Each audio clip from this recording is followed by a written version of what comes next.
what is the secret to writing a good pun? What is how? What's your what's without going into too much of the ketchup sauce? What's the secret to a good pun? So, um, well, there's a few things that there's a few no-nos.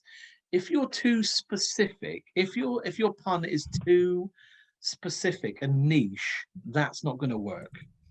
However, if you're too generic and too obvious, someone's clearly done that pun before you. So there's a little tiny window that you've got to jump in, which is people can go, I get that because I understand the reference, but it's not too overdone. It's a tricky one, but I think the main key to writing a good joke is to write many jokes, and then out of those jokes, you will be able to find the good ones. You got to weed your way through all the other nonsense that you've written and find those good jokes. So it's quantity. You got to do quantity to find the quality. Hmm. I think. Yes. Yeah. Okay, you've basically said that about mining gold. Go to a lot of ditches and then you find it. That's it. That is absolutely it. And the nice thing is you can find out if a joke works or not by putting it out there online. So Twitter, um, I know not so many people are on Twitter now. They've moved on and they're doing different things like Instagram and TikTok and that kind of thing. But Twitter is always a good realm to find out whether or not a joke at least gets some traction. And you've got the thing of it having to be short, so they work well for puns. So if you want to try out a pun, it's not going to harm you if you put it out there and put one of the tags. I know people do lunchtime puns, that's a thing, and one pun is another hashtag. And then you just find out whether people like it or not and share it around. And if they do, great. If they don't, it doesn't matter. It's not going to affect your set or not at all. So that's a good way to try things out. And that's what I tend to do now and again is put something out on Twitter and see if it sticks. Yeah.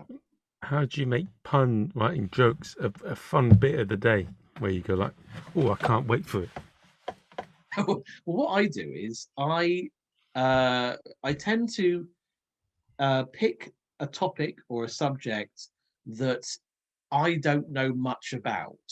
So the other day, I thought I would try and write jokes about cricket because I don't know anything about cricket.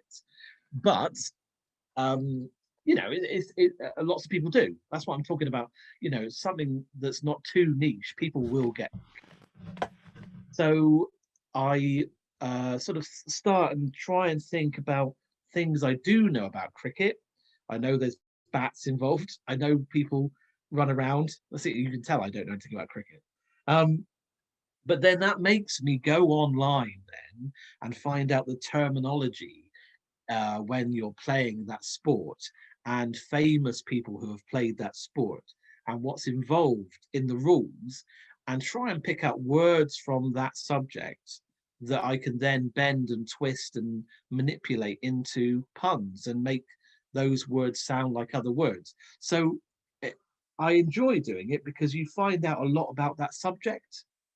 You know, your pub quiz knowledge also gets a good top up because you find out more about that subject than you knew before.